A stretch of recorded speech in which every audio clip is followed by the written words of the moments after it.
Alright, we're back with Gilded Shadows, not Gilded Age. Chapter 3. Iron and steel will bend and bow. I screamed and ducked down when the pillar exploded. What is this? Oh, quick save. Ari grabbed me and dragged me back, spinning both of us around the edge of one of the pillars. I stood there, heart hammering back to the stone and face staring at Ari's Adam's apple as he shielded me from a volley of what sounded like weapons fire. Sort of. I didn't actually hear a weapon, just the sound of the building being damaged around us. Every sonic weapon made noise. I couldn't understand what was happening. Caleb had dived behind some nearby rubble, pulled out a small handgun, and fired back at our attacker. I clapped my hands to my ears, setting up a panicked prayer at everything as everything spiraled completely out of control. The ground less than half a meter from me exploded, shooting a spray of stone flecks up towards my face. At the same time, the entire building shook as if hit from the outside. Instinct kicked in and my body moved on its own. I had no idea where I was intending to run. I was just going to run away. It was as far as my brain got. Ari stepped in front of me, placing one arm across my shoulders to pin me in place while he fended off any debris that would have struck me. The building shook again. Another shower of debris fell above us from above. Was someone firing from outside? But why?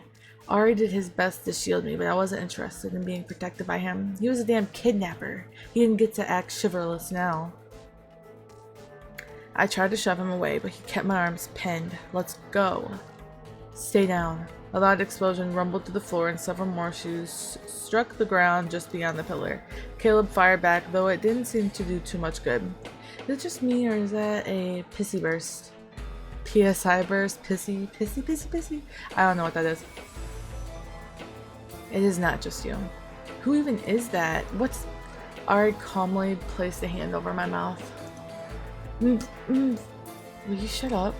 He didn't exactly introduce himself before they started flinging those things at us. He stopped berating me only long enough to fire several shots at the attacker.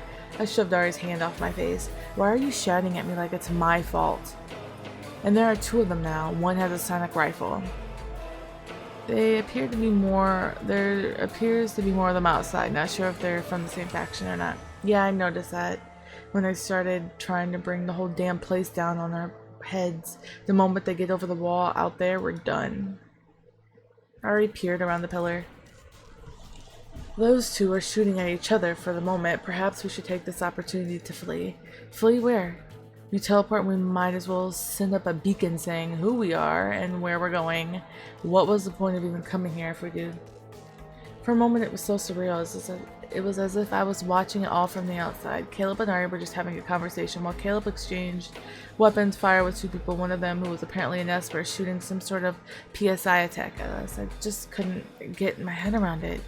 How the hell did they find us anyway? An adept team of bishops, no doubt. Are you ever going to tell me what's happening? I let out another short scream as something hit the pillar. Ari and I were behind, sending a terrifyingly powerful vibration through my body. Never mind, not talking anymore. Ari, get her the hell out of here. I think it would be unwise to leave you alone. You cannot get the queen out of here, Vaughn. That's an order. Queen? No way. I hope you realize you do not outrank me. Damn it, Ari, just do it. Caleb suddenly darted out from his hiding place to another pillar to get a better vantage point from which to murder people, I assumed. He fired off more shots, leaving me wondering why he was using a weapon and not whatever PSI abilities he possessed. Ari sighed, and I had the strangest feeling this sort of situation had played out with them many times. That this was just an everyday thing for them. I need to get you to a safer location while they're distracted with each other, but I don't wish to attract attention, so we're going to run. Wait, what? He took my hand and with a quick look around the pillar, dragged me from where we were to another pillar a short distance away. I ducked my head down and bit my lip to keep me from screaming the entire way. Running around in place where people were shooting at each other wasn't something I wanted to do again. From behind our new hiding spot, Ari scanned the area as if deciding on a path. I had a sinking feeling we were definitely doing that again. There is a corridor on the adjacent wall. If we can make it there, we should be safe. Why not just teleport like he did before? My teleportation ability leaves a distinctive distortion trail that can be tracked. Teleporting across the room will draw attention and fire. I had so many questions, but there was no time to ask them. A shot from one of the others slammed into the pillar we had just left. taking a huge chunk off of it. If we had still been hiding there, we definitely would have been hurt. Ari checked quickly, then looked back my way. We're going. I nodded hesitantly, not really wanting to, but I didn't think I really had a choice. He grabbed my arm and together we darted from the pillar to a pile of rubble. Ari ducked behind and pulled me to the ground with him. But as I went down, I caught a look back at one of the people Caleb was fighting, a woman in black with some kind of breathing mask on her face. She slinked back out of the fractured rainbow light from above and into the shadows right as she winked out of sight. She looked our way, and maybe I just imagined it, but it felt like our eyes met. A shiver crawled down my spine. Then she was gone. Ari had seen her vanish as well. He crouched behind the debris, a frown passing over his face. A night. This isn't good. A night? Which meant she could teleport like him. We weren't really safe anywhere in this room. Not when Caleb wasn't right next to us, prepared to shoot anyone who teleported to our location. Rory, hold on to me. What? I didn't actually have time to do it. Rather, Ari just grabbed me, and once again, the world twisted and warped. When I staggered out of whatever you would call that sensation, we were right in front of the opening Ari mentioned before. It opened into the yawning darkness. He shoved me in, tucking me against the wall just beyond the doorway. I thought you said we weren't doing that again. The situation changed. Stay quiet. His body was tense as if he was watching to see if we'd been followed, but from where he was standing, the room we had left wasn't even visible from where we stood. Thankfully, the night appears to be preoccupied with Caleb and the other one for now. It doesn't appear that anyone is heading this way, though I can't be certain that they aren't aware of which direction we went. The building shuddered again, sending a shower of dirt on us from above. Ari planted his arm on either side of me, and the air buzzed slightly with what I can only assume as the PSI energy. He managed to block most of the debris. Seconds later, Ari was pulling me further from the light and into the darkened corridor, but he glanced behind worriedly. I don't believe Caleb will hold out long and long. I bit back the sarcastic response to that because as angry as I was, I didn't really want Caleb to get hurt, or anyone. I hope no one got hurt. It was a stupid childish hope that had absolutely no place here, though. We don't know how many are outside either. A knight that can use PSI bursts that strong is unusual. He seemed to be talking to himself more than me, but I hazard a look up at him. What's a PSI burst? A psychic attack. You cannot be hit by one, Rory. Besides the physical damage, they can severely disrupt the neural pathways of people who don't know how to block them. Does Caleb know how to block them? Caleb is a rook. His ability to physically enhance his body gives him a measure of resistance to that type of attack. A measure of? It didn't sound very promising. Ari stopped walking and set his hands on my shoulders, leaning down to look earnestly into my eyes. Nora, you must hide. What?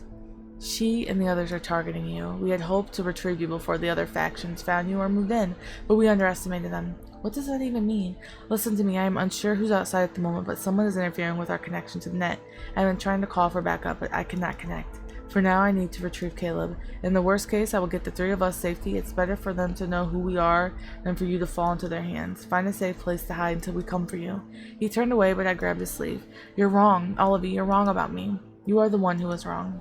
Now tell me who you are. We'll explain everything soon. You have my word. Be safe, Nori. And with that, the space in front of me distorted slightly, and he vanished. I sagged against the wall, unsure if I should be relieved or terrified now that I was alone. From the sound of it, fighting was intensifying on all sides. I didn't know what to do.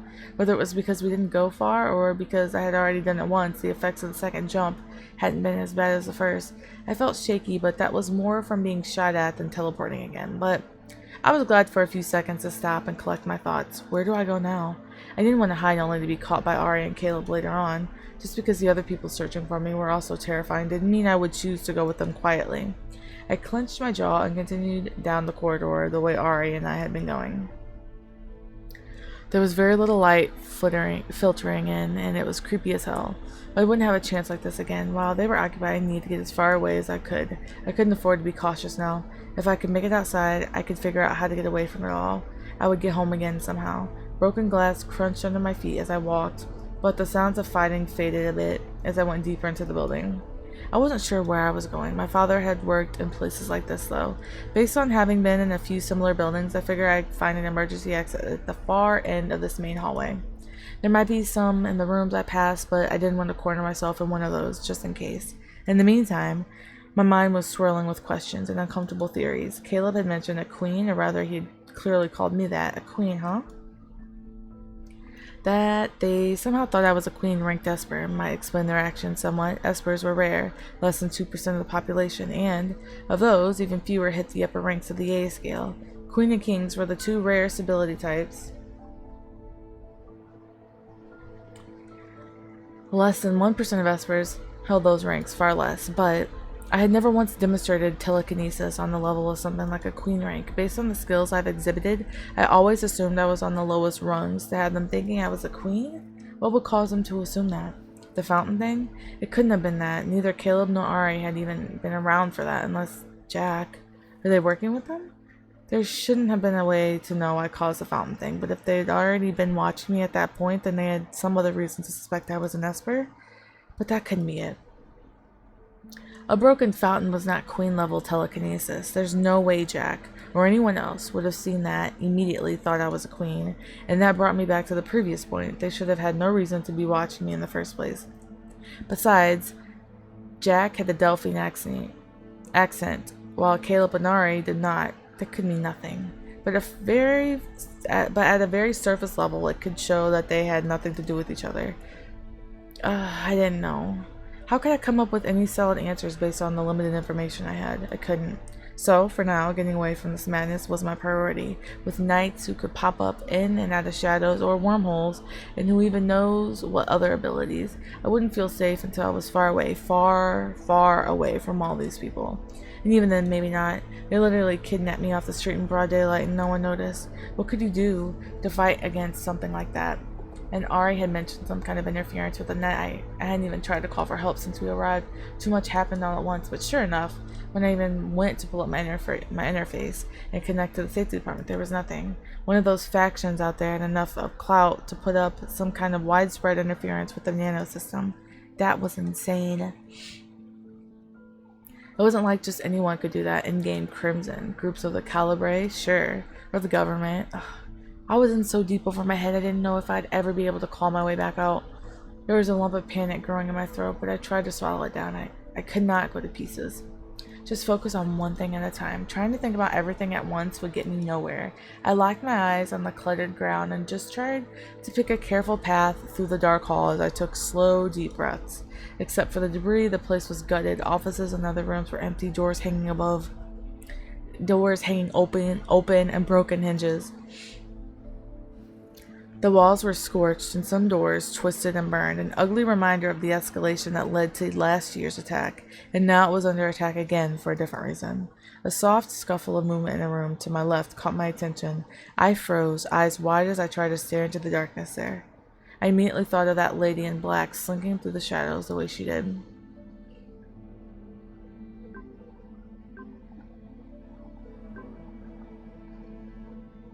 We're gonna ask who's there, or we could be cautious and run back the way we came. We're gonna ask who's there. Who's there? I regretted speaking as soon as the words were out of my mouth. My voice was hardly more than a croaking whisper, but it sounded so loud in the quiet corridor. And what did I expect? A name and introduction? Kindly directions on the way out? So stupid for someone so confident I'd aced the exam from yesterday. I really was an idiot. There was no answer, not right away, but a dark shape shuffled out of that room, definitely a person, though I couldn't see them clearly at first. I took a wary step backward, trying to decide if I should try to run past them or run back the way I'd come.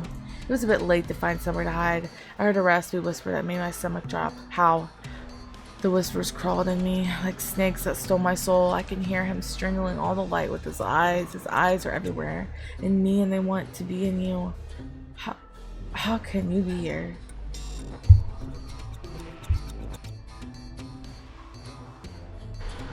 I'm everywhere now, all inside everything except in you. My voice can't reach that far yet, but it will once it's gone.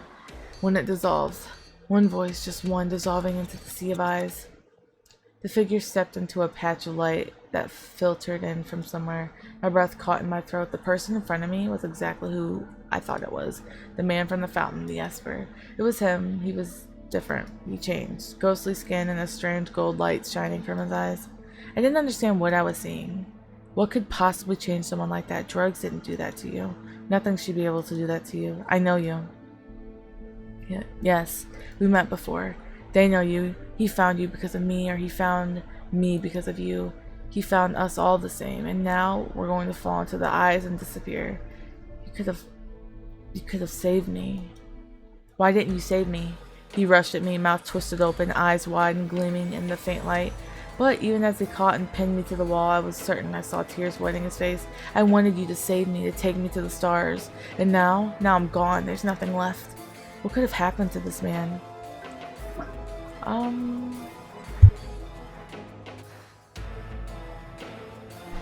We are going to we can fight to get away, or we can be emotional and reason. Let's reason with them.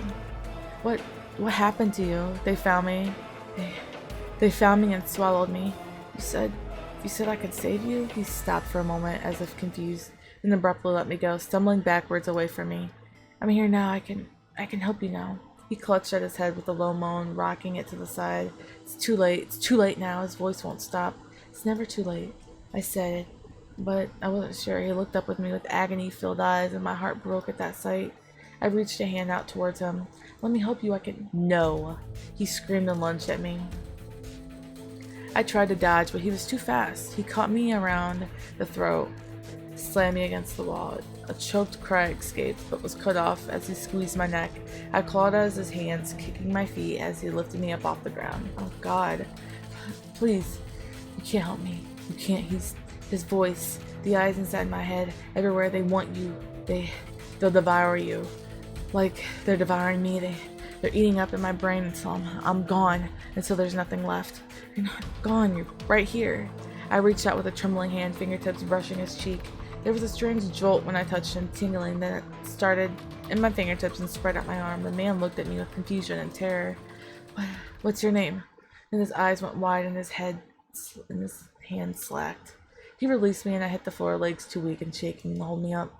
I coughed violently as I gulped in air. The man staggered away from me, choking at a low, shuddering moan. One hand to my throat, trying to swallow. I got to my feet. I didn't know what to do. Leave him or... Rory.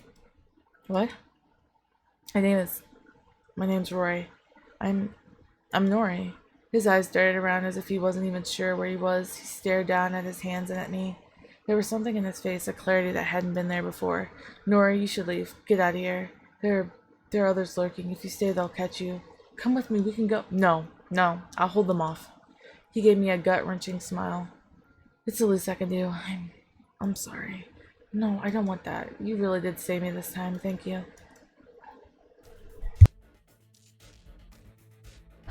There was a shuffling in the shadows, not just one set footstep, several. Hurry, go. Wait, go! I stumbled backwards, and with a final parting look, I fled back the way I'd come. I hadn't actually gotten very far into the corridor, not as far as I thought I had anyway. I reached the opening that led to the main atrium in what seemed like almost no time at all. The silence out there was unnerving. I hadn't realized it as I ran, but as I paused near the door, one hand resting on the wall to catch my breath, the sound of fighting had stopped.